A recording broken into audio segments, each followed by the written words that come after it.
તમારા ભાઈને પાછું આજ વાટકીમાં દૂધ પીવું ફાવે એટલા માટે. હા એમાં એવું હતું કે તે દિવસે છે ને મારો ખાંડનો ડબ્બો થોડોક જામ થઈ ગયો એટલે બાકી અમારા ઘરમાં કોઈ દી કઈ વસ્તુ ઘટે નહીં હો. હા તે દુકાનદારી બાજુમાં જતી ત્યાંથી લેવું હતું ને વળી. પણ હું શું કહું છું, આ વાટકી મારી નથી લાગતી હો. લે તમને હવે તમારી વાટકી નથી વર્તાતી, તમારી જ વાટકી છે. જો હરખું જો. ના એમાં શું ગોબો પડેલો ને, મારે એકેય વાસણમાં ગોબો ન હોય, બધાય નવા નકોરો જ વાસણ છે મારા.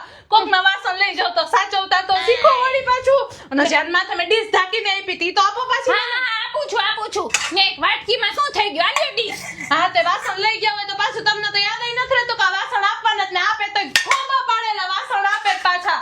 લે એટલે તું કેવા શું માંગે છે કે હું તારા વાસણમાં મેં ખોબા પાડ્યા? તારા ખોબા વાળા જ વાસણ હતા હો. નો હોય કીધું તો ખરા, એક તો માગીને ખાવું ને વળી પાછું પાવર નો તો પાર નંબરે તારે. તેમાં આખી શેરી ગજોતી શું જાશે? એક ચપટી ખાંડ આપી એમાં તો આખી શેરી ગજો વસ્તુ તો. આઈપી તો ન્યા ક્યાં હતું? હું તો મારા વાસણ માંગવા આવી હતી તો હું ન્યા હારી નથી રાખતી શેરી વચારે રાડું પાડીને બોલસ ન્યા માગવું ને પાછું અમારા ઘરમાં તો રિવાજ જ નથી માગવાના. માગી ન ખાય અમે ભૂખા રહી લે રોડવી લે પણ માગી નહીં અમે. હા ઈ તો વાટકી માંગવા આવી ને એમાં દેખાઈ ગયું કે કેવા થાય